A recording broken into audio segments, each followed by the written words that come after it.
Hello everyone, नमस्कार। Welcome to SK Patel IAS academy. Chhattisgarh लोक कला और संस्कृति क्लास में मैं बीके पटेल आप लोगों का फिर से वेलकम करता हूं। लोक नृत्यों की हम 2 क्लासेस जो हैं वो पढ़ चुके हैं। आज हमारी ये लोक नृत्य की तीसरी श्रृंखला है, भाग 3 है। पिछले क्लास में हमने जनजातीय लोक नृत्यों का अध्ययन जो है वो आपका आरंभ किया था, और आज की क्लास में जितने भी बचे हुए आपके जनजातीय लोक नृत्य हैं उसको एक ही क्लास में हम कवर करेंगे। एक बार मैं आपको बता देता हूं कि आज की क्लास में हम कौन कौन से लोक नृत्य जो हैं वो आपके पढ़ने वाले हैं, जनजातीय लोक नृत्य। तो आज हम देखेंगे सरहुल नृत्य, बिलमा नृत्य, दशहरा नृत्य, परघौनी नृत्य, अटारी नृत्य, सैला नृत्य, डंडारी नृत्य, दमनच नृत्य, बार नृत्य, परब नृत्य, थापटी नृत्य, ढांढल नृत्य, दोरला नृत्य, फाग नृत्य, करसार नृत्य, कोलधाका नृत्य और आपका तारा नृत्य। अब सुनने में ये बहुत सारे नृत्य जो हैं वो दिखाई दे रहे हैं, लेकिन बहुत ही इजी हैं, बहुत ही सरल हैं और बहुत ही महत्वपूर्ण भी हैं। ठीक है, अन्य नृत्यों की भांति इसको समझने में आपको ज़्यादा समय नहीं लगेगा। छोटी छोटी सीमित बातें हैं जिनको हम पढ़ते हुए समझते हुए चलेंगे। हर नृत्य में सबसे पहले तो आप याद रखिएगा कि कौन सा नृत्य किस जनजाति के द्वारा जो है वो आपका किया जाता है। हालांकि जनजाति पढ़ते हुए भी हम ये पढ़ चुके हैं कि कौन सी जनजाति कौन सा नृत्य करती है। आयोजन किस प्रकार से होगा, वेशभूषा अगर कोई विशेष है तो उसको हम देखेंगे। कोई विशेष प्रकार का वाद्य यंत्र प्रयुक्त होता है तो उसको जो है हम अध्ययन करते हुए चलेंगे। तो आज की क्लास में हम सबसे पहले शुरुआत करते हैं सरहुल नृत्य से। ठीक है, किस नृत्य से याद रखना है आपको? सरहुल नृत्य। देखिए, सरहुल नृत्य सबसे पहले बेटा आपको याद रखना है किस जनजाति का नृत्य है, तो उरांव जनजाति का नृत्य है। ठीक है, अब इसी जनजाति से आपको समझना है। यहाँ पे तो जो प्रस्तुति आपको दिखाई दे रही है, ये एक मंच पे जो है आपका प्रस्तुति जो है दिखाई दे रही है। अगर हम परंपरागत रूप से देखें तो उरांव जनजाति में उरांव लोगों की जो आपकी देवी है, उरांव की देवी कौन कहलाती है? सरना देवी। और इस सरना देवी का जो वास है ये किस वृक्ष में माना जाता है? साल वृक्ष में जो है वो आपका माना जाता है। ठीक है, तो साल वृक्ष में बेटा चैत्र माह में फूल लगते हैं, और चैत्र माह में साल वृक्ष में फूल आने पर उरांव युवक युवतियों के द्वारा साल वृक्ष में निवास करने वाली उनकी देवी सरना देवी की आराधना स्वरूप, सरना देवी की पूजा स्वरूप जो नृत्य किया जाता है उसी को कहते हैं सरहुल नृत्य। अर्थात सरहुल नृत्य उरांव जनजाति का एक पूजा नृत्य कहा जा सकता है, या फिर एक अनुष्ठानिक नृत्य जो है वो आपका कहा जा सकता है। सरहुल नृत्य एक पूजा नृत्य या एक अनुष्ठानिक नृत्य है जो सरना देवी की आराधना के लिए उरांव जनजाति के युवक और युवतियां करती हैं। तो क्या स्पष्ट हो गया? ये एक अनुष्ठानिक नृत्य है। किस जनजाति का? उरांव जनजाति का। किसकी आराधना के लिए करते हैं? सरना देवी की आराधना के लिए करते हैं। किसमें निवास किया जाता है? उनका किसमें निवास रहता है? साल वृक्ष में। और मुख्य रूप से ये सरहुल नृत्य कब किया जाता है? चैत्र माह में, क्योंकि चैत्र माह में ही साल वृक्ष में क्या खिलते हैं? फूल खिलते हैं। ठीक है, वेशभूषा की यदि बात की जाए तो जो हमारा सरहुल नृत्य है इसमें जो युवक होते हैं ये सिर पे पीला साफा धारण करते हैं। सर पे क्या रहता है? पीला साफा। और जो युवतियां होती हैं, और युवतियों का सर में जो उनका जूड़ा होता है, जूड़ा तो आप समझते होंगे, तो युवतियां अपने जूड़े में बगुले के पंख की कलगी बनाती हैं। इस प्रकार से जूड़े में पीछे इस प्रकार जूड़े में बगुले की पंख की क्या बनाई जाती है? कलगी बनाई जाती है। चित्र में जो आप देख रहे हैं यहाँ पे तो कलगी नहीं दिखाई दे रहा होगा, लेकिन ये जूड़े में बगुले की पंख की जो कलगी है वो इस प्रकार से जो है यहाँ पे बनाई जाती है। और पुरुष जो है वो सर में पीला साफा जो है वो धारण करते हैं। तो इसको विशेष रूप से याद रखिएगा कि पुरुष सर में पीला साफा धारण करते हैं और महिलाएं अपने जूड़े में बगुले के पंख से बनी कलगी को जो है वो लगाते हैं। वाद्य यंत्र यदि देखा जाए तो सरहुल नृत्य में जो प्रमुख वाद्य रहता है वो रहता है मांदर, और मांदर के साथ आपका झान। झान मतलब क्या होता है? मंजीरा। तो इतनी बातें आपको सरहुल नृत्य को लेकर के याद रखनी है। चलिए इसको मैं लिख देता हूँ, उसके बाद आगे बढ़ेंगे। बहुत सारी जनजातीय नृत्य आज की क्लास में पढ़ने हैं अपने को, और अंतिम में हम सभी नृत्यों का एक साथ रिविजन करेंगे। तो सरहुल नृत्य कौन सी जनजाति याद रखना है? उरांव। तो यहाँ पे मैं लिख देता हूँ, उरांव जनजाति का ये आनुष्ठानिक नृत्य कहलाता है या पूजा नृत्य कहलाता है।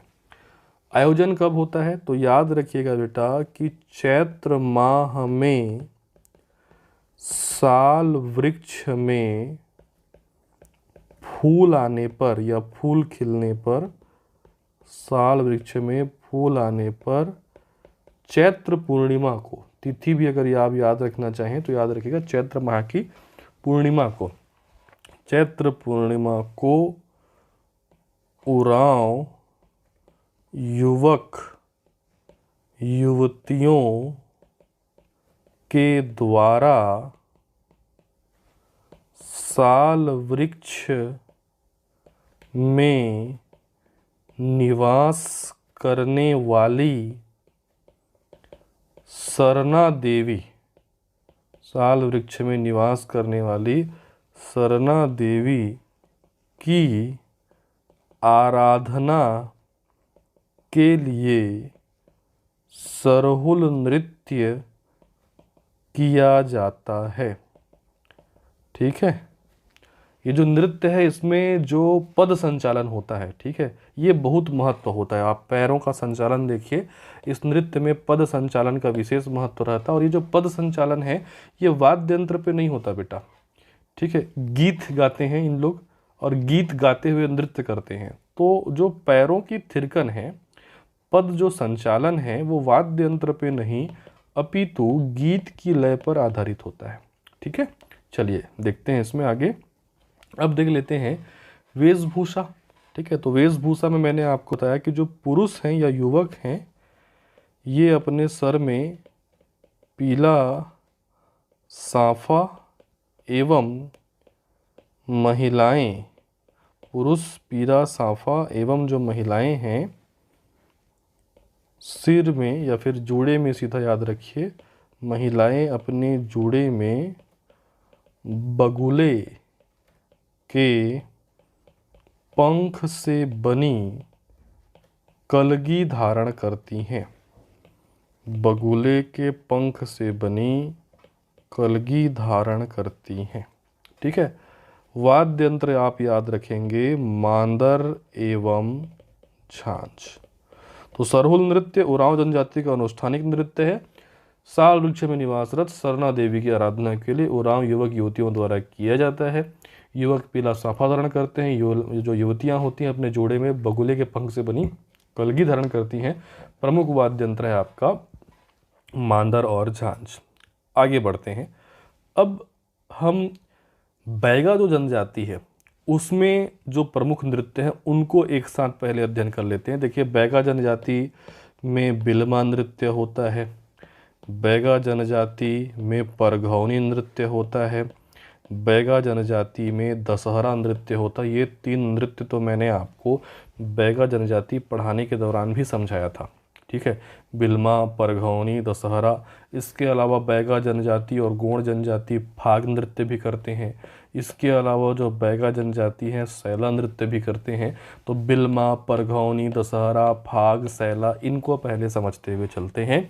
और सबसे पहले बात कर लेते हैं बिलमा नृत्य। तो बिलमा नृत्य में सबसे पहली जो चीज़ याद रखनी है, ये नृत्य किस जनजाति में प्रचलित है? बैगा जनजाति में प्रचलित है। आपको याद रखना है बेटा कि जो बिलमा नृत्य है इसकी खासियत ये है कि ये बैगा जनजाति में जीवन साथी चुनाव के लिए, जीवन साथी चुनने के लिए किया जाने वाला नृत्य है। ठीक है, अब आयोजन कब होता है इसका? देखिए, इसका आयोजन होता है विजयादशमी पे। विजयादशमी तो आप जान ही चुके हैं, कुंवार शुक्ल पक्ष दशमी को दशहरा जो होता है उसी कहते हैं क्या आपका विजयादशमी। तो विजयादशमी के दिन जो बैगा जनजाति के युवक हैं, बैगा जनजाति की जो युवतियां हैं, ये दल बनाते हैं, ये टोलियां बनाती हैं, युवकों का एक दल, युवतियों का एक दल। और ये युवक युवतियां की जो टोली हैं ये एक दूसरे के गांव में जाकर के बिल्मा नृत्य करती हैं और नृत्य के दौरान ही किसका चुनाव किया जाता है? जीवन साथी का चुनाव किया जाता है। तो याद रखिएगा, बिल्मा नृत्य बैगा जनजाति का जीवन साथी चुनाव किया जाने वाला नृत्य है। कब होता है? तो विजयादशमी के अवसर पे होता है। युवक युवतियां अलग अलग टोली बना करके एक दूसरे के गांव में जा करके बिल्वा नृत्य करती हैं तथा इसी दौरान जीवन साथी का चुनाव जो है वो आपका किया जाता है। ठीक है, तो बिल्वा नृत्य में जनजाति आप याद रखिएगा, कौन सी जनजाति? बैगा जनजाति।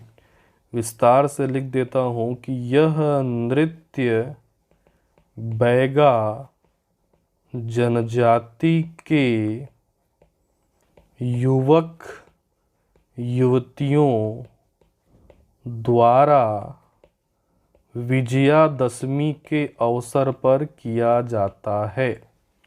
यह नृत्य बैगा जनजाति के युवक युवतियों द्वारा विजयादशमी के अवसर पर किया जाता है।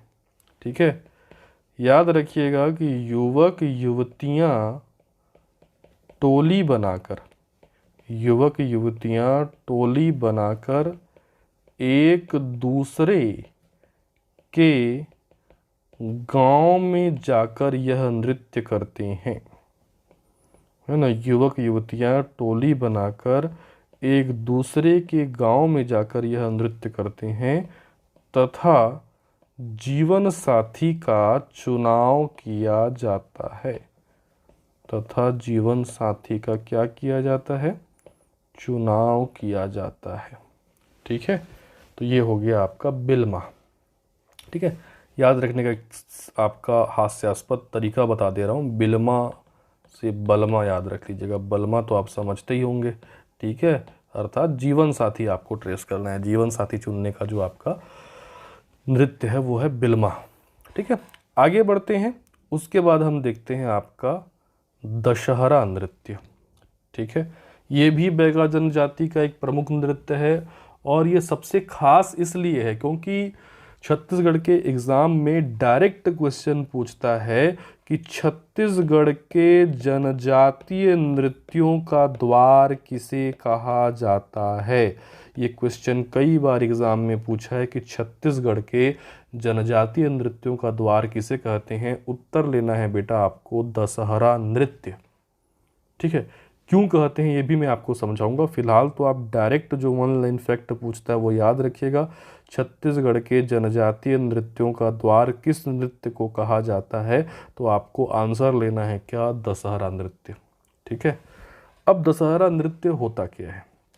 सबसे पहले देखिए, ऐसा माना जाता है कि जो बैगा जनजाति है, ये नृत्य बैगा जनजाति का है। ऐसा माना जाता है कि बैगा जनजाति दशहरा पर्व नहीं मनाती। ठीक है, ऐसी मान्यता है कि बैगा जनजाति दशहरा पर्व नहीं मनाती है, लेकिन दशहरा के दिन से इस नृत्य की शुरुआत होने के कारण इस नृत्य का नाम दशहरा नृत्य पड़ा। मतलब दशहरा पर्व से इसका कोई लेना देना नहीं है।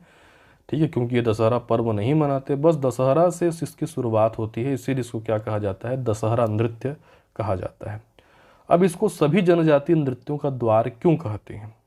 क्योंकि दशहरा वो समय होता है, अक्टूबर नवंबर का समय वो समय होता है जब फसलों की क्या होती है? कटाई हो जाती है। और मैंने पूर्ववर्ती क्लास में बताया कि जब किसान जो होते हैं वो फ्री हो जाते हैं, फसल वगैरह उनकी कटाई मिसाई हो जाती है, जब उनके पास थोड़े से धन धान्य पैसे वगैरह हो जाते हैं, उसके बाद ही सभी नृत्यों की क्या होती है? शुरुआत। तो आम तौर पे छत्तीसगढ़ में जितने भी जनजातीय नृत्य हैं वो आपको दशहरा के बाद ही दिखाई देंगे। ठीक है, और इसकी शुरुआत जिस नृत्य से होती है वो है दशहरा नृत्य। इसीलिए दशहरा नृत्य को अन्य जनजातीय नृत्यों का द्वार कहा जाता है, क्योंकि इसके शुरू होने के बाद नृत्यों की एक श्रृंखला जो है वो चालू हो जाती है। ठीक है, तो इतनी बातें आपको दशहरा नृत्य के बारे में याद रखनी है। जनजाति आप याद रख लीजिए क्या? आपका बैगा। ठीक है, मैं यहाँ पर लिख देता हूँ कि बैगा जनजाति दशहरा पर्व नहीं मनाते, किंतु दशहरा से प्रारंभ होने के कारण इसका नाम दशहरा नृत्य पड़ा है।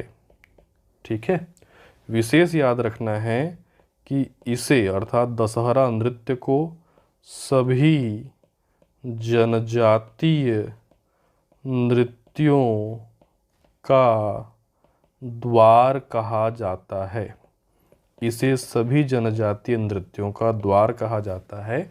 एक खासियत आप और याद रखेंगे कि जो ये दशहरा नृत्य है, ये दशहरा नृत्य सैला नृत्य से समानता रखता है। अब सैला नृत्य क्या है, आज की क्लास में ही हम पढ़ने वाले हैं, अभी आप आगे पढ़ेंगे तो समझ जाएंगे। तो ये दशहरा नृत्य एवं सैला नृत्य में क्या है, आपका समानता है। तो ये फैक्ट भी आप याद रखना बेटा कि दशहरा नृत्य किसके भांति होता है, सैला नृत्य। सैला नृत्य एक्चुअल में डंडा नृत्य है, जिसमें युवकों के द्वारा ये किया जाता है। युवक के हाथ में डंडा होता है और युवकों के समूह में ये गोलाकार घेरे में गोल गोल घूमते हुए एक दूसरे के डंडे पर वार करते हुए जो है आपका ये नृत्य करते हैं। आपने देखा भी होगा इसको। ठीक है, और हमारे बहुत सारे जो आपके नृत्य हैं, ठीक है, आप हमारे सॉफ्टवेयर के प्लेलिस्ट में जाकर के लाइव देख सकते हैं कि ये नृत्य कैसे होते हैं। सभी नृत्य तो नहीं मिल पाते हैं, ठीक है, लेकिन मैक्सिमम नृत्यों को जो है उसमें शामिल करने का प्रयास किया गया है। तो आपकी समझ के लिए वो नृत्यों को आप जाकर के देख सकते हैं। तो दशहरा नृत्य आप याद रखिएगा बैगा जनजाति के द्वारा किया जाता है। बैगा जनजाति दशहरा पर्व नहीं मनाती, लेकिन दशहरा से शुरुआत होने के कारण इसका नाम दशहरा नृत्य पड़ा है। और चूंकि दशहरा के बाद से ही बाकी नृत्यों की शुरुआत होती है, इसीलिए इसको सभी जनजातीय नृत्यों का द्वार कहा जाता है। और ये किससे समानता रखता है, तो ये सैला नृत्य से समानता रखता है। आगे हम देखेंगे सैला नृत्य को। अब देखिए बैगा जनजाति का ही अगला प्रमुख नृत्य देखते हैं, परघौनी नृत्य। और फिर हम देखेंगे बैगा जनजाति का ही है, हालांकि ये भूमिया बैगा का है, अटारी नृत्य। पहले बात कर लेते हैं परघौनी नृत्य के बारे में। परघौनी शब्द क्या होता है, मैंने आपको पहले भी बताया हुआ है। बारात की जो स्वागत होती है उसी को क्या कहा जाता है, परघनी या फिर परघौनी। मतलब जब वर पक्ष बारात लेकर के पहुंचता है वधु पक्ष के यहाँ, तो वधु पक्ष के द्वारा जो बारात मतलब वर पक्ष का स्वागत किया जाता है उसी को क्या कहा जाता है, परघौनी। अब बैगा जनजाति में क्या होता है, बारात के स्वागत के समय वर पक्ष के लोगों के द्वारा, किसके द्वारा, वर पक्ष के लोगों के द्वारा वधु पक्ष के आंगन में हाथी बनाकर नचाया जाता है। ये एक इमेज मैं थोड़ा प्रस्तुत कर दे रहा हूँ, ठीक है, उतना क्लियर तो नहीं दिख रहा होगा आपको, लेकिन ये जो आपको आंगन दिखाई दे रहा है घर, ये कहाँ का है भाई, वधु पक्ष का आंगन है। ये आंगन जो दिखाई दे रहा है, बारात आती है और जब वधु पक्ष के आंगन में पहुंचती है, अर्थात जब परघौनी का समय होता है, इस समय वर पक्ष के जो युवक होते हैं, ये युवक जो आपको दिखाई दे रहे हैं, एक हाथी बना करके उसके ऊपर व्यक्ति को बिठा करके नृत्य करते हैं। तो इसी को कहा जाता है परघौनी नृत्य। याद रखिएगा, वधु पक्ष के द्वारा ये नृत्य नहीं किया जाता, वर पक्ष के द्वारा हाथी बना करके ये नृत्य किया जाता है। लेकिन किनके यहाँ किया जाता है, तो वधु पक्ष के आंगन में किया जाता है जब बारात वहाँ पर पे पहुँचती है। तो ये क्या कहलाता है, आपका परघौनी नृत्य। ठीक है, जनजाति कौन सा याद रखना है आपका, बैगा। क्या याद रखेंगे, विवाह के अवसर पर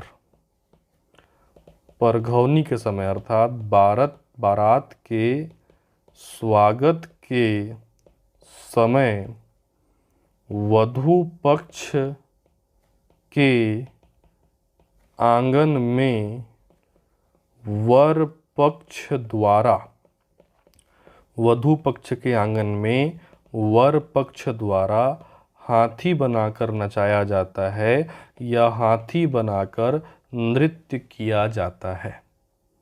ठीक है, तो ये क्या नृत्य हो गया, परघौनी नृत्य। अब है बैगा जनजाति का ही एक नृत्य जो कि है आपका अटारी। ठीक है, अटारी नृत्य मूलतः छत्तीसगढ़ का नृत्य नहीं है, लेकिन एग्जाम में पूछने की संभावना है, इसीलिए मैंने इसको शामिल कर दिया है। ये है बुंदेलखंड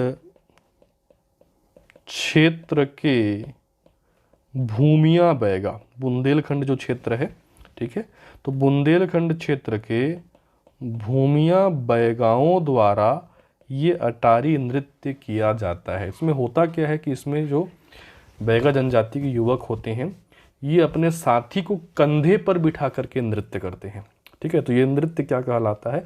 अटारी नृत्य, जो कि बुंदेलखंड क्षेत्र के भूमिया बैगाओं के द्वारा किया जाता है। इसीलिए मैंने कहा ये मूलतः सीजी का नृत्य नहीं है। याद रखिएगा शैली क्या होती है कि इस नृत्य में साथी को कंधे पर बिठाकर नृत्य किया जाता है। इस नृत्य में साथी को कंधे पर बिठा करके नृत्य किया जाता है। तो परघौनी याद रखिएगा, बैगा जनजाति में बारात की स्वागत के समय या परघनी के समय वधु पक्ष के आंगन में वर पक्ष के द्वारा हाथी बनाकर नचाया जाता है। अटारी नृत्य मूलतः बुंदेलखंड के भूमिया बैगाओं का नृत्य है जिसमें साथी को कंधे पे उठा करके नृत्य करते हैं, ठीक है। आगे बढ़ते हैं चलिए, और अगला जो हमारा नृत्य है आपका सैला नृत्य, ठीक है। देखिए सैला नृत्य को बेटा डंडा नृत्य भी कहा जाता है और सैला नृत्य का पूरा नाम सैला रीना है। तो इस नाम से भी अगर पूछेगा तो आप कंफ्यूज मत होइएगा, ठीक है। सैला नृत्य को ही क्या कहा जाता है? इसको डंडा नृत्य कहते हैं और सैला का पूरा नाम क्या है? सैला रीना। ये सरगुजा क्षेत्र का फेमस नृत्य है। सरगुजा क्षेत्र में प्रचलित फेमस नृत्य है जो बैगा और गोंड जनजाति के द्वारा सरगुजा क्षेत्र में किया जाता है। तो इसका क्षेत्र भी पूछता है, तो स से सैला और स से सरगुजा याद रख लेना बेटा, ठीक है। और मुख्य रूप से कौन कौन सी जनजाति के द्वारा किया जाता है? तो गोंड और बैगा जनजाति के द्वारा ये नृत्य जो है वो आपका किया जाता है, ठीक है। इस सैला नृत्य में होता क्या है कि इस सैला नृत्य में केवल युवक भाग लेते हैं। इसको पहले याद रखिएगा, सैला नृत्य में केवल पुरुष भाग लेते हैं और पुरुषों के हाथों में इस प्रकार से डंडा होता है, इसी के चलते इसको डंडा नृत्य कहा जाता है। दोनों हाथों में डंडा होता है, किसके समान? डांडिया जैसा होता है ना, उसी के समान, ठीक है। और ये गोलाकार घेरे में घूमते हुए एक दूसरे के डंडे पर प्रहार करते हुए सैला नृत्य करते। एक दूसरे के जो आपके डंडे होते हैं जब ये आपस में टकराते हैं तो उससे ठस ठस की जो ध्वनि निकलती है उससे पूरा जो है आपका रोमांच जो है यहाँ पे भर जाता है। साथ ही साथ यदि हम वाद्य यंत्र की बात करें तो ये जो आपका सैला नृत्य है इसमें मांदर का भी प्रयोग करते हैं, टिमकी का भी प्रयोग किया जाता है, ढोलक का भी जो है वो प्रयोग किया जाता है। तो मांदर, टिमकी, ढोलक इत्यादि का प्रयोग करके ये नृत्य किया जाता है। साथ ही साथ जो आपके नर्तक होते हैं ये नर्तक अपने पैरों में इस प्रकार से घुंघरू भी जो है वो आपका बांधते हैं, ठीक है। तो इतनी बातें आपको सैला नृत्य के बारे में जो है वो याद रखनी है। अब इस नृत्य की एक प्रमुख खासियत आपको याद रखनी है कि ये नृत्य का आयोजन कब होता है, ठीक है। तो सेम वही चीज़ याद रखना है कि ये नृत्य जो है वो विजयादशमी से प्रारंभ होता है या बोल सकते हो दशहरा से प्रारंभ होता है और दशहरा से लेकर के शीत ऋतु तक जो आपका शीत ऋतु का पूरा मौसम होता है, इस शीत ऋतु तक जो है ये आपका किया जाता है, ठीक है। आंसर में एग्ज़ाम में एक बार दीपावली भी ले चुका है, तो ऑप्शन के अनुरूप आपको आंसर लेना है। मूलतः आप याद रख लीजिएगा कि ये भी दशहरा के बाद जो है चालू हो जाता है, पूरा शीत ऋतु भर ये आपका सैला या डंडा नृत्य सरगुजा क्षेत्र में जो है वो चलता है। अब सैला नृत्य में 3 प्रमुख पात्र होते हैं इस नृत्य के दौरान, ठीक है। एक मुख्य नर्तक होता है, ठीक है, इसमें एक गायक होता है और एक वादक होता है, ठीक है।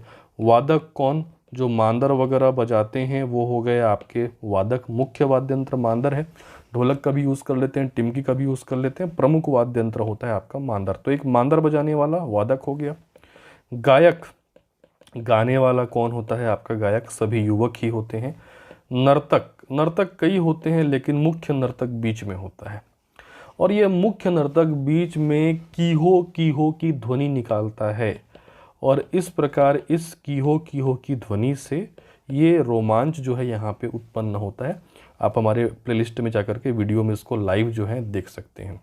तो इतनी बातें आपको सैला नृत्य के बारे में याद रखनी है। सैला नृत्य को ही डंडा नृत्य कहा जाता है। पूरा नाम क्या है? सैला रीना। कौन सी जनजाति करती है? तो बैगा। आयोजन विजयादशमी के बाद या बोल सकते हो दशहरा से प्रारंभ होता है, ये पूरा शीत ऋतु भर चलता है। ठीक है। और गोलाकार घेरे में केवल युवक जो हैं एक दूसरे के डंडे पर प्रहार करते हुए ये नृत्य करते हैं। प्रमुख नर्तक जो होता है वो की हो की ध्वनि निकालते रहता है, गायक गाना गाता है और वादक जो है आपका मांदर बजाता है। ठीक है। तो यहाँ पे मैं लिख देता हूँ, सैला नृत्य को ही किस नाम से जाना जाता है? डंडा नृत्य। या इस नृत्य का जो पूरा नाम है वो क्या है? सैला रीना। जनजाति बैगा और गोंड जनजाति इसको करती है। साथ ही साथ मैं ब्रैकेट में लिख देता हूँ किस क्षेत्र का प्रमुख रूप से नृत्य है? तो ये सरगुजा क्षेत्र का प्रमुख नृत्य जो है वो कहा जाता है। आयोजन, ठीक है, तो ये दशहरा से प्रारंभ होकर शीत ऋतु भर या तक किया जाता है। ठीक है। दीपावली एक बार आंसर लिया हुआ, ये भी आप याद रखिएगा, नोट कर लीजिए कहीं पे। इस नृत्य का पूरा नाम क्या है आपका? सैला रीना है। ठीक। सैला का अर्थ होता है डंडा, है ना। सैला का अर्थ क्या होता है? डंडा। इसीलिए इस नृत्य को क्या कहा जाता है? डंडा नृत्य कहा जाता है। ठीक है। इस नृत्य में केवल पुरुष या केवल जो आपके युवक होते हैं हाथों में डंडा लेकर एक दूसरे के डंडे पर प्रहार करते हैं और इस प्रकार से ये नृत्य जो है वो आपका किया जाता है। ठीक है। पात्र याद रख लीजिएगा। पात्र में मुख्य नर्तक आपको याद रखना है, गायक याद रखेंगे बेटा, और वादक। मुख्य नर्तक जो है वो की हो की ध्वनि निकालता है ना। मुख्य नर्तक जो है ये की हो की ध्वनि निकालता है। ठीक है। गायक, गाने वाला जो है वो क्या कहलाएगा? गायक। वादक, मांदर बजाने वाला क्या कहलाएगा? आपका वादक। तो प्रमुख वाद्य यंत्र को क्या हो गया इसमें? मांदर। मांदर के अलावा टिमकी, ढोल भी रहता है। ठीक है। तो ये हो गया हमारा सैला नृत्य। आगे बढ़ते हैं और सैला से समानता रखने वाला एक नृत्य हम देखते हैं, डंडारी। कई बार जो छात्र होते हैं वो डंडा नृत्य और डंडारी में थोड़ा सा कंफ्यूज जाते हैं क्योंकि नाम मिलता जुलता है। डंडा असल में क्या है? सैला नृत्य को कहते हैं और डंडारी अलग है। देखिए, खास करके बस्तर क्षेत्र में, है ना, बस्तर के ग्रामीण क्षेत्रों में दो प्रमुख जनजाति, एक आपका भतरा और एक आपका धुरवा। धुरवा को परजा भी कहते हैं। ठीक है। तो भतरा और जो आपकी धुरवा जनजाति है, इनके द्वारा गांवों के बीच, ठीक है, एक चबूतरा बनाकर उस चबूतरे में सेमल का खंभा स्थापित किया जाता है। तो गांव के चबूतरे में सेमल का खंभा स्थापित कर इसके चारों ओर जो है डंडा नृत्य किया जाता है। सेम ये सैला की ही भांति होगा।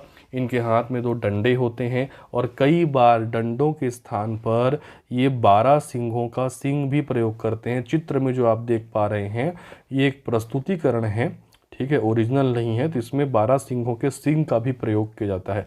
तो 12 सिंहों के सिंगों को या फिर डंडों को एक दूसरे पर जो है ये पीटते हुए गोलाकार घेरे में जो है ये नृत्य किया जाता है। और इसमें जो वाद्य यंत्र यूज़ करते हैं वो होता है ढोल। ठीक है। तो याद रखिए, भतरा या धुरवा जनजाति के द्वारा मुख्य रूप से बस्तर ग्रामीण क्षेत्रों में गांवों के बीच में चबूतरा बना करके आपका उसके बीच में सेमल का स्तंभ बनाया जाता है और उसके चारों ओर ये डंडारी नृत्य जो है वो किया जाता है। जो डंडा नृत्य आपने देखा वैसे ही एक दूसरे पर प्रहार करते हुए नृत्य करते हैं। इसमें कभी कभी जो है 12 सिंहों के सिंगों का भी प्रयोग किया जाता है। ठीक है, तो डंडारी नृत्य किस जनजाति में है, तो याद रखिएगा भतरा और धुरवा जनजाति। आयोजन गांव के बीच में चबूतरा बनाकर सेमल का स्तंभ स्थापित कर यह नृत्य किया जाता है। इस नृत्य में डंडा नृत्य की भांति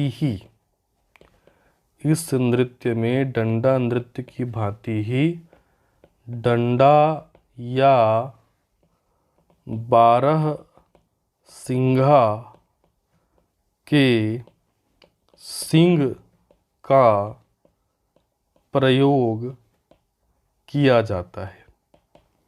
ठीक है, वाद्य यंत्र क्या है इसमें, प्रमुख रूप से ढोल। तो ये हो गया क्या आपका डंडारी नृत्य। ठीक है, चलिए आगे बढ़ते हैं। अगला जो हमारा नृत्य है बहुत ही महत्वपूर्ण है, जो कि है आपका दमनच नृत्य। कई जगह ये नाम आपको दमनज भी मिलेगा, कई जगह ये आपको दमनच भी मिलेगा, दोनों ही सही है। ठीक है, दमनच नृत्य डायरेक्ट एग्जाम में पूछा जाता है बेटा कि छत्तीसगढ़ का सबसे भयावह नृत्य या छत्तीसगढ़ का सबसे भयानक नृत्य कौन सा है। आंसर लिया जाता है दमनच, जिसको पहाड़ी कोरवा जनजाति के द्वारा संपादित किया जाता है। तो पहाड़ी कोरवा जनजाति पढ़ते समय भी मैंने ये नृत्य आपको समझाया था। ठीक है, तो सबसे पहले तो याद रखना है कि ये जो आपका दमनच नृत्य है ये पहाड़ी कोरवा जनजाति के द्वारा किया जाता है, और ये पहाड़ी कोरवा जनजाति के द्वारा बेटा विवाह के अवसर पे किया जाता है। इस चीज़ को आप याद रखिएगा। तो पहाड़ी कोरवा जनजाति में विवाह के अवसर पे रात भर ये नृत्य चलता है, और इसमें एक विशेष ताल का प्रयोग होता है जो कहलाता है मृदुगली ताल। मृदुगली नृत्य की एक ताल है, ये वही ताल है जिसमें कर्मा नृत्य भी किया जाता है। अर्थात इस दमनच नृत्य में और छत्तीसगढ़ के कर्मा नृत्य में काफ़ी समानता है, क्योंकि दोनों के ताल एक ही हैं। दोनों किस ताल पे किए जाते हैं, मृदुगली ताल पे किए जाते हैं। तो पहाड़ी कोरवा जनजाति में विवाह के अवसर पर युवकों के द्वारा भी और युवतियों के द्वारा भी, युवक युवतियों के द्वारा मृदुगली ताल पर रात भर यह नृत्य किया जाता है। इसमें थोड़ी सी फुहड़ता रहती है। ठीक है, थोड़ी सी फुहड़ता रहने के कारण इस नृत्य को जो है छत्तीसगढ़ का सबसे भयावह नृत्य जो है वो आपका कहा जाता है। और ये मृदुगली ताल पे होता है, इसी ताल पे कर्मा नृत्य भी होता है, इसीलिए दमनच की समानता की जाती है किससे, कर्मा नृत्य से। तो इतनी बातें आपको दमनच नृत्य के बारे में जो है वो याद रखनी है। सबसे पहले तो आप याद रख लीजिए किस जनजाति के द्वारा किया जाता है, तो यह पहाड़ी कोरवा जनजाति के द्वारा किया जाता है। आयोजन में मैं लिख देता हूँ कि पहाड़ी कोरवा जनजाति में विवाह के अवसर पर, पहाड़ी कोरवा जनजाति में विवाह के अवसर पर युवक युवतियों द्वारा मृदुगली ताल पर, युवक युवतियों द्वारा किस ताल पर, कौन सा ताल प्रयोग किया जाता है, मृदुगली ताल पर रात भर यह नृत्य किया जाता है। ठीक है, और विशेष में याद रखिएगा कि यह छत्तीसगढ़ का सबसे भयावह नृत्य, सबसे भयानक नृत्य जो है वो आपका कहा जाता है। ठीक है, और चूंकि मृदुगली ताल पे कर्मा भी किया जाता है, इसलिए यह किससे समानता रखता है? कर्मा से समानता रखता है। तो याद रखेंगे यह नृत्य कर्मा नृत्य से जो है वह आपका समानता रखता है। ठीक है। दशहरा नृत्य बताया था वो सैला के समान होता है, और ये जो दमनच है ये कर्मा के समान जो है वो आपका होता है। तो ये हो गया हमारा दमनच नृत्य पहाड़ी कोरवा जनजाति का। आगे बढ़ते हैं और अब हम देखते हैं अगला महत्वपूर्ण नृत्य है बार नृत्य। ये भी हमने जनजाति पढ़ने के दौरान आपका अध्ययन किया हुआ है कि छत्तीसगढ़ में बिलासपुर और आसपास के क्षेत्रों में पाई जाने वाली जो कंवर जनजाति है, इस कंवर जनजाति के द्वारा बार नृत्य किया जाता है। ठीक है। देखिए कंवर जनजाति में जो माघ का महीना होता है, ठीक है, इस माघ के महीने में 5 साल में एक बार, ठीक है, 5 साल में एक बार माघ के महीने में गांव के बीचों बीच भीम देवता की स्थापना की जाती है। याद रखेंगे कौन सा महीना? माघ का महीना। 5 साल में एक बार माघ के महीने में गांव के बीचों बीच में भीम देवता की स्थापना कर उसके चारों ओर कंवर जनजाति का पूरा कुनबा जो है वो नृत्य करता है। पूरा कुनबा कहने का मतलब पूरे कंवर जनजाति के लोग, स्त्री पुरुष बड़े बूढ़े छोटे सभी इस नृत्य को करते हैं। और ये नृत्य की सबसे प्रमुख खासियत है कि ये शुरू होता है और ये लगातार चलता है 12 दिनों तक। 12 दिनों तक इनका ये पर्व चलता है और 12 दिनों तक ये नृत्य चलता है। इसीलिए बार नृत्य 12 दिन याद रखेंगे, बार और 12 याद रखेंगे, और 12 दिनों तक चलने के कारण इसको छत्तीसगढ़ की सबसे लंबी अवधि का नृत्य कहा जाता है। डायरेक्ट क्वेश्चन पूछता है कि छत्तीसगढ़ में सबसे लंबी अवधि का नृत्य कौन सा है? आंसर लेना है बार नृत्य। किस जनजाति के द्वारा किया जाता है? तो कंवर जनजाति के द्वारा किया जाता है। ठीक है, याद रखिएगा बार नृत्य कंवर जनजाति के द्वारा 5 साल में एक बार माघ के महीने में गांव के बीचों बीच भीम देवता की स्थापना की जाती है और उसके चारों ओर कंवर जनजाति के पूरे समूह, बड़े बूढ़े स्त्री पुरुष बच्चे सभी जो हैं वो आपका बार नृत्य करते हैं। और यह नृत्य लगातार 12 दिनों तक चलता है। ये छत्तीसगढ़ का सबसे लंबी अवधि का जो है वो आपका नृत्य कहा जाता है। हालांकि ये कंटिन्यू चलता है तो इसमें लोग जो है वो बदलते रहते हैं। ऐसा नहीं है कि एक ही लोग जो है वो आपके 12 दिनों तक जो है वो नृत्य करते रहते हैं, लेकिन ये जो पूरा का पूरा पर्व है ये 12 दिनों तक चलता है। ठीक है, तो जनजाति याद रखिएगा। कौन सी जनजाति आपको याद रखना है? कंवर जनजाति। आयोजन में मैं लिख देता हूं कि कंवर जनजाति में 5 साल में एक बार माघ के महीने में गांव के बीच में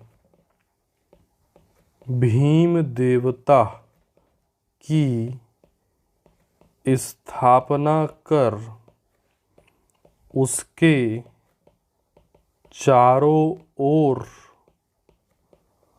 कंवर जनजाति का पूरा कुनबा, पूरा समूह, कहने का मतलब स्त्री पुरुष बुजुर्ग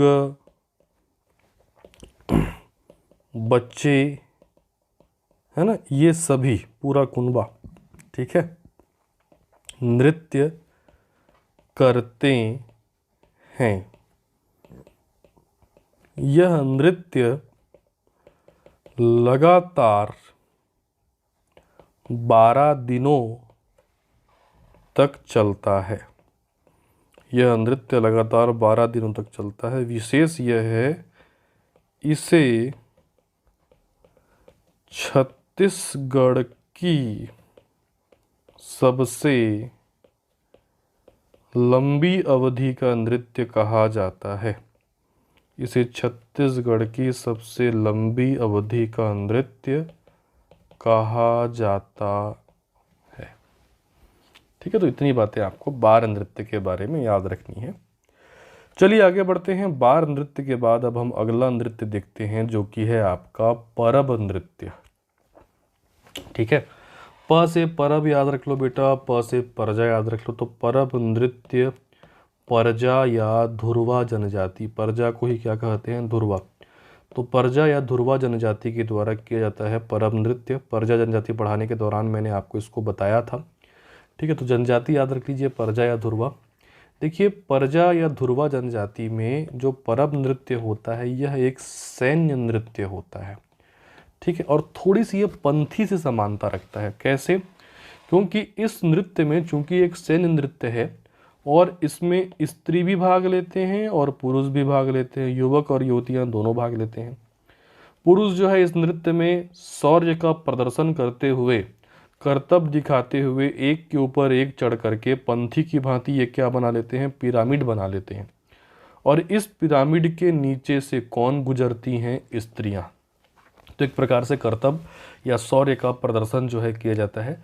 तो याद रखिएगा, परजा जनजाति या धुरवा जनजाति में एक सैन्य नृत्य प्रचलित है जो कि परब नृत्य कहा जाता है, जिसमें स्त्री और पुरुष जो हैं वो आपके दोनों भाग लेते हैं।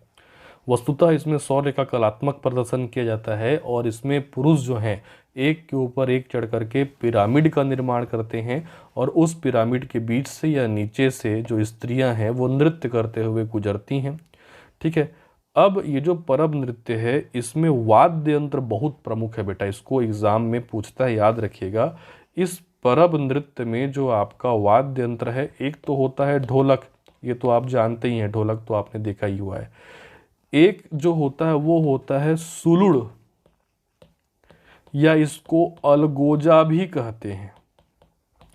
अब ये सुलुड़ या अलगोजा क्या है? एक्चुअल में ये छोटी सी बांसुरी है। बांसुरी किससे बनी होती है? बांस से बनी होती है। तो उसी बांसुरी का जनजातीय रूप या छोटा रूप जो होता है वो कहलाता है सुलुड़ या अलगोजा।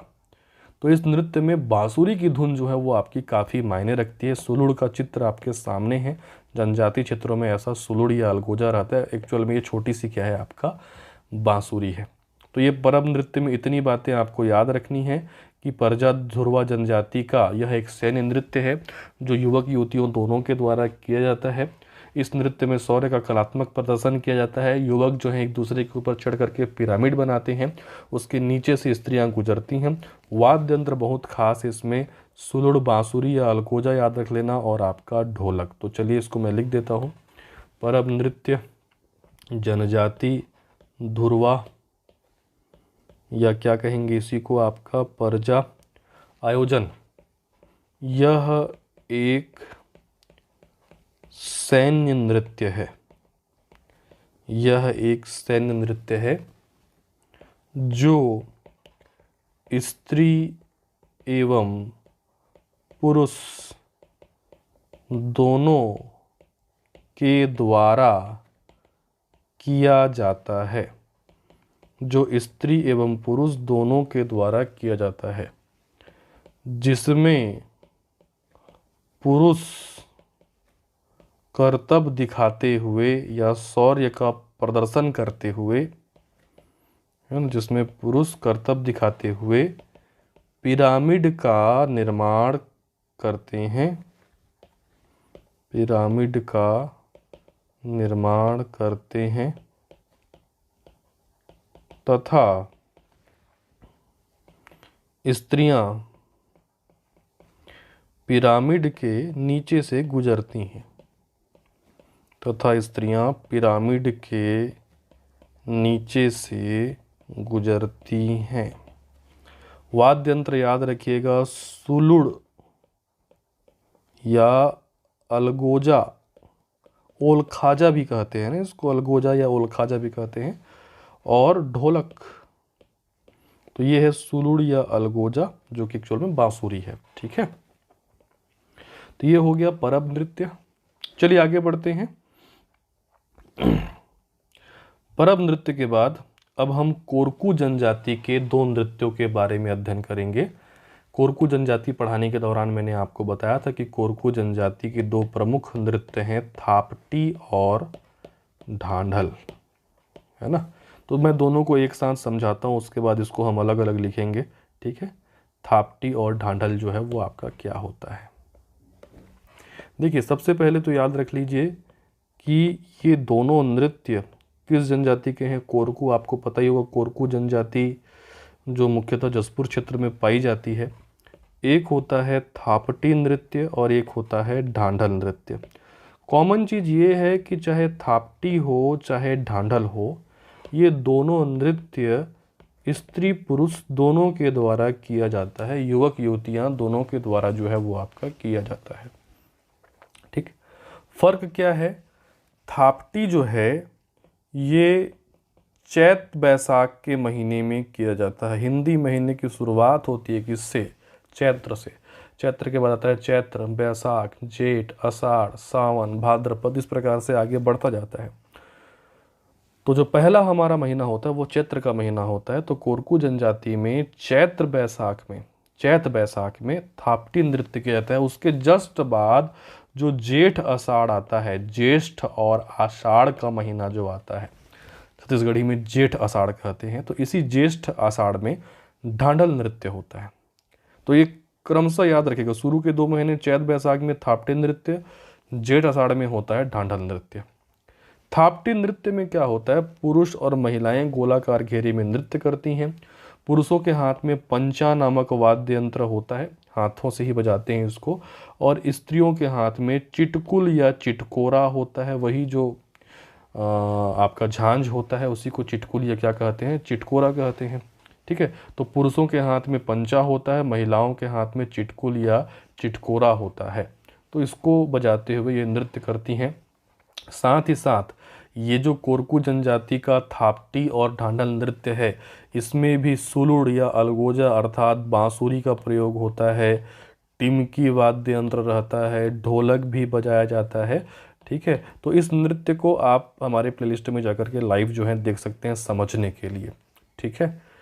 बात करें ढांढल का, ढांढल जो है वो जेठ आषाढ़ के माह में जो है किया जाता है, और ये जेठ आषाढ़ माह की रात्रि में किया जाता है, ये फर्क है। ढांढल कब होता है आपका, रात्रि में। तो रात्रि में जो कोरकू स्त्री और पुरुष होते हैं वो ढांढल नृत्य करते हैं, और नृत्य करते हुए ये एक दूसरे पर लकड़ी के छोटे छोटे डंडों से प्रहार करते हैं, सांकेतिक रूप से मारते हैं, ऐसा जोर से नहीं मारते। तो लकड़ी के छोटे छोटे डंडों से सांकेतिक रूप से इसमें प्रहार करते हुए ये नृत्य किया जाता है। इसमें भी वही हमारा सुलुड़ जो मैंने कहा, जिसको मूलतः बांसुरी कहा जा सकता है, टिमकी हो गया, ढोलक हो गया, इसमें भी वो वाद्य यंत्र रहते हैं। इसमें बांसुरी की आवाज़ भी जो है बड़ी मनमोहक रहती है, ज़्यादा बांसुरी का आवाज़ जो है वो सुनने को मिलता है। तो ये 2 नृत्य कोरकू जनजाति के याद रखेंगे, थापटी ढांढल, स्त्री पुरुष दोनों करते हैं। थापटी चैत बैसाख में, ढांढल जेठ आषाढ़ में, ठीक है। ढांढल जो है वो रात्रि में किया जाता है, ये याद रखिएगा। बांसुरी, टिमकी, ढोलक दोनों नृत्यों में प्रयोग में लाया जाता है। तो पहले मैं लिख देता हूँ थापटी नृत्य को, जनजाति याद रखोगे, कौन सी जनजाति के द्वारा किया जाता है, कोरकू जनजाति। आयोजन में क्या याद रखोगे कि यह जो आपका थापटी नृत्य है यह चैत्र बैसाख के माह में कोरकू स्त्री पुरुषों के द्वारा किया जाता है। पुरुष हाथों में पंचा तथा महिलाएं हाथों में चिटकुल या चिटकोरा बजाते हुए नृत्य करती हैं। इसके अलावा और वाद्य यंत्रों में इसमें बांसुरी मतलब सुलुड़ या अलगोजा वही रहता है, टिमकी, ढोलक या ढोल आदि जो है आपके रहते हैं। थापटी के बाद नेक्स्ट है आपका ढांढल नृत्य। तो ढांढल भी किस जनजाति के द्वारा किया जाता है, कोरकू जनजाति। अलग क्या है कि ये जो आपका ढांढल नृत्य है यह नृत्य जेठ आषाढ़, ज्येष्ठ आषाढ़ की रातों में कोरकू स्त्री पुरुषों द्वारा किया जाता है। जेठ आषाढ़ की रातों में कोरकू स्त्री पुरुषों द्वारा किया जाता है। नृत्य करते हुए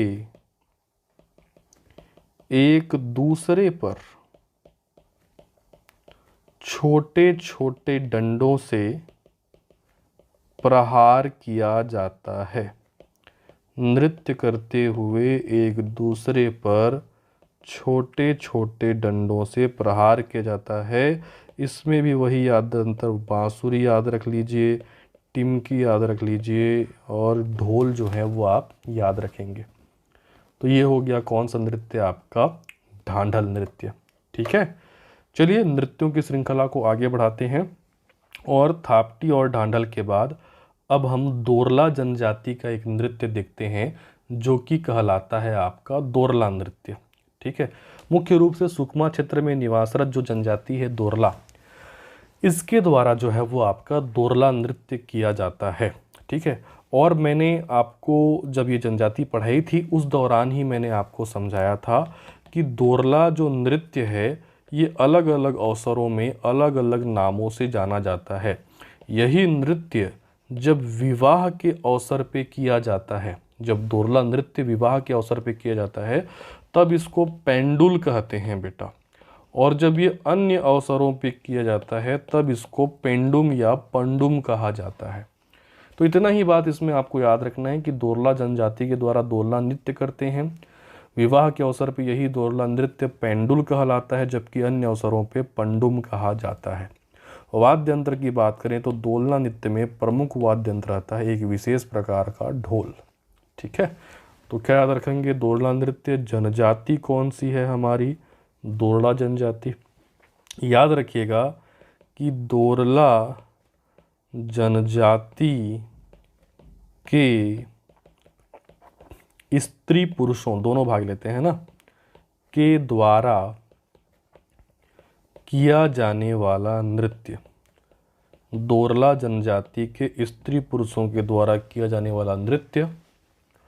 साथ याद रखिएगा कि विवाह के अवसर पर किया जाने वाला दोरला नृत्य पेंडुल तथा अन्य अवसरों पर किया जाने वाला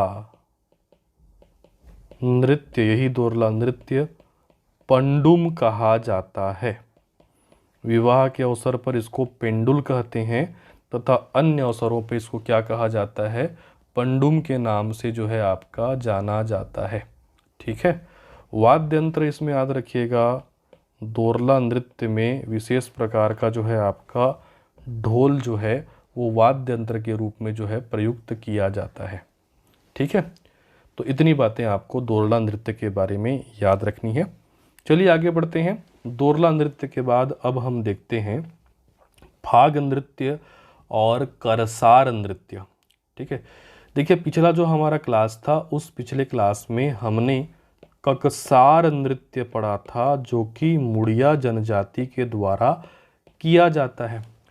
उसी समय मैंने आपको बताया था बेटा कि एक दूसरा इसी से मिलता जुलता हुआ नृत्य है जो कि है करसार, और ये करसार जो है ये अबूझ माड़िया जनजाति के द्वारा किया जाता है। तो इसी को आज अभी हम समझेंगे। पहले बात कर लेते हैं फाग नृत्य के बारे में। नाम से स्पष्ट है कि फाग नृत्य जो है वो होली के अवसर पे किया जाता है। ठीक है, फाल्गुन महीने में जो फाल्गुन पूर्णिमा के दिन होली होती है उसी होली के दिन जो है ये फाग नृत्य जो है वो आपका किया जाता है। ठीक, मुख्य रूप से जो गोंड जनजाति है और जो बैगा जनजाति है, इस गोंड और बैगा जनजाति में फाग गीत गाते हुए, होली के अवसर पे फाग गीत गाते हुए मुखौटे पहन करके ये नृत्य करते हैं। अब ये मुखौटे ऐसा जो मार्केट में मिलते हैं प्लास्टिक के, वो ऐसे नहीं होते हैं, लकड़ी से बने मुखौटे होते हैं जो जंगली जानवर का जिसमें चित्रण होता है, पशु पक्षियों का चित्रण होता है। तो जंगली जानवर या पशु पक्षियों आदि का बना लकड़ी का मुखौटा पहन करके गोंड और बैगा जनजाति के द्वारा फाग जो आपका नृत्य है वो किया जाता है होली के अवसर पे। ठीक है, तो फाग नृत्य के लिए जनजाति आप याद रखिएगा, बैगा जनजाति और गोंड, और भी बहुत सारी जाति जनजाति करती हैं, लेकिन ये दो जनजातियां जो हैं वो प्रमुख हैं। आयोजन याद रखना, होली के अवसर पर लकड़ी से बने जंगली जानवर, चिड़िया आदि का मुखौटा पहनकर यह नृत्य किया जाता है। ठीक है, तो ये हो गया हमारा फाग नृत्य। अगला जो हमारा नृत्य है वो है करसार नृत्य। ठीक है, तो करसार नृत्य अभी अभी मैंने आपको बताया कि ये करसार नृत्य जो है ये किस जनजाति के द्वारा किया जाता है, तो अबूझ माड़िया जनजाति। अबूझ माड़िया पढ़ाने के दौरान मैंने आपको बताया था कि अबूझ माड़िया लोग करसार त्योहार, करसाड़ भी कहते हैं, करसार भी कहते हैं, तो अबूझ माड़िया लोग करसार त्योहार मनाते हैं और इसी दौरान करसार नृत्य किया जाता है, जिसमें जो साथी नृत्य करने वाली जो नृत्यांगना रहती है उस साथी नृत्यांगना को, ठीक है, प्रभावित करने के लिए ये करसार नृत्य जो है किया जाता है। और इस करसार नृत्य में विशेष प्रकार का एक वाद्य यंत्र प्रयुक्त होता है जिसको कहते हैं तुरही, या इसको अकुम भी कहा जाता है। तुरही या अकुम, इंग्लिश में ट्रम्पेट कहते हैं, आप गूगल सर्च कर सकते हैं, लेकिन वो अलग होता है, ये अलग होता है। मुंह से बजाने वाला वाद्य यंत्र है और बाकायदा घड़वा कला के द्वारा बेल मेटल या पीतल से ये निर्मित होता है। जनजातीय क्षेत्रों में ये मुख्यतः मुंह से बजा करके फसलों की सुरक्षा के लिए, जंगली जानवरों को भगाने के लिए इसका प्रयोग करते हैं। तो इसको इंग्लिश में आप ट्रम्पेट कह सकते हो, जनजातीय भाषा में इसको तुरही या फिर हम क्या कहते हैं, अकुम कहते हैं।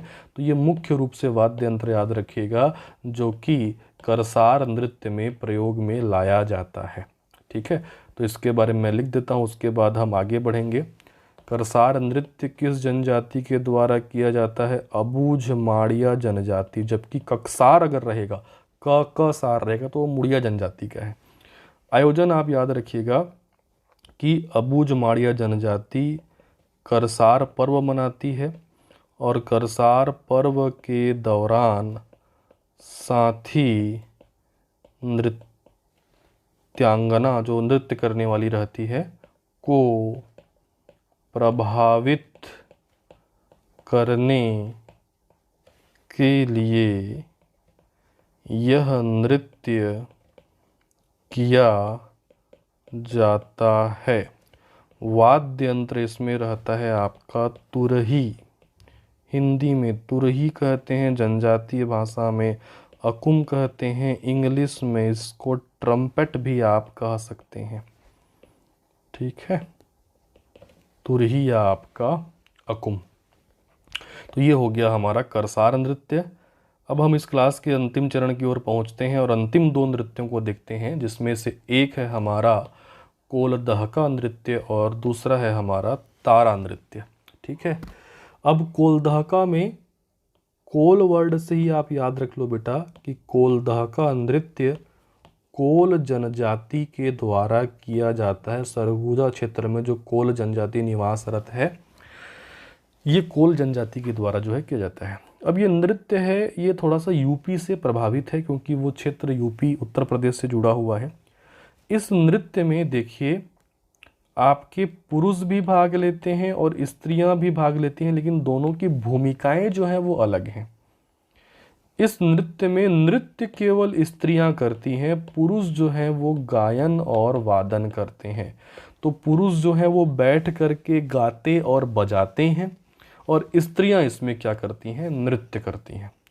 तो याद रखिएगा कोलधाका नृत्य कोल जनजाति में प्रचलित लोक नृत्य है जिसमें स्त्री पुरुष दोनों भाग लेते हैं, लेकिन नृत्य केवल स्त्रियां करती हैं, पुरुष केवल गायन वादन जो है वो आपके करते हैं। ठीक है, तो कोलधाका नृत्य किस जनजाति में है? तो याद रखिएगा कोल जनजाति। आयोजन में मैं यहाँ पे लिख देता हूँ कि इस नृत्य में पुरुष ढोलक वादन, वाद्य यंत्र मुख्य रूप से ढोलक वगैरह, हारमोनियम वगैरह भी यूज़ करते हैं, लेकिन ढोलक मेन वाद्य यंत्र है।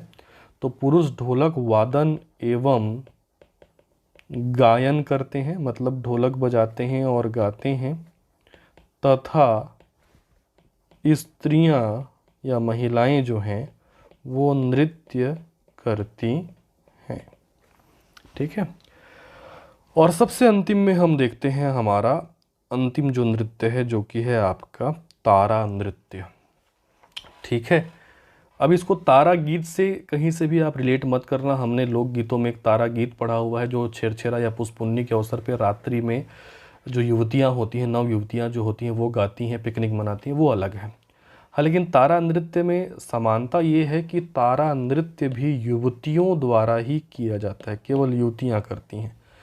ठीक है, बस्तर क्षेत्र में देखिए होता क्या है कि लकड़ी हो गया, बांस हो गया, घास वगैरह हो गया, इससे कठपुतली बनाई जाती है, या बोल सकते हो पुतलिका का निर्माण किया जाए। जैसे कठपुतली तो आपने देखा ही होगा, उसी प्रकार से लकड़ी, घास है ना, तिनके वगैरह से, बांस वगैरह से जो है आपका पुतलियों का निर्माण किया जाता है, और उन पुतलियों को, उन पुतलिका को टोकनी में रख करके, बांस की जो टोकनी होती है, इस टोकनी में रख करके युवतियां जो हैं जो नृत्य करती हैं वही कहलाता है आपका तारा नृत्य। एग्जाम में पूछता है कि निम्न में से छत्तीसगढ़ का कौन सा जनजातीय नृत्य कठपुतली नृत्य से समानता रखता है, तो आंसर लेना है आपको तारा नृत्य। हालांकि ये कठपुतली जैसा नहीं होता। ठीक, कठपुतली में तो उंगलियों से पुतलियों को नचाते हैं, इसमें पुतली को टोकरी में बिठा करके युवतियां नृत्य करती हैं, लेकिन चूंकि पुतली बनाई जाती है इसीलिए इसको कठपुतली नृत्य से आप समानता जो है वो रख सकते हैं। तो ये होता है हमारा तारा नृत्य। इसको मैं डिटेल में यहाँ पे लिख देता हूँ कि बस्तर क्षेत्र में लकड़ी, घास आदि से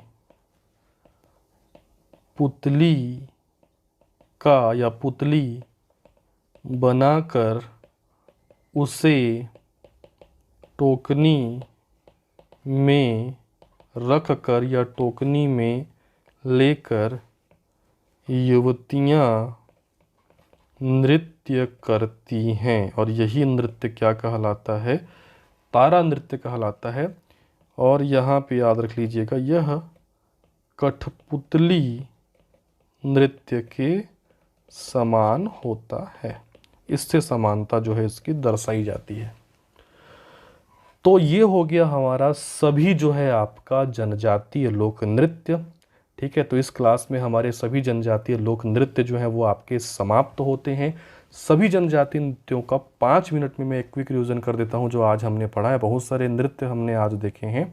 सबसे शुरुआत में हमने जो नृत्य देखा वो नृत्य था हमारा आपका सरहुल नृत्य, उरांव जनजाति का है।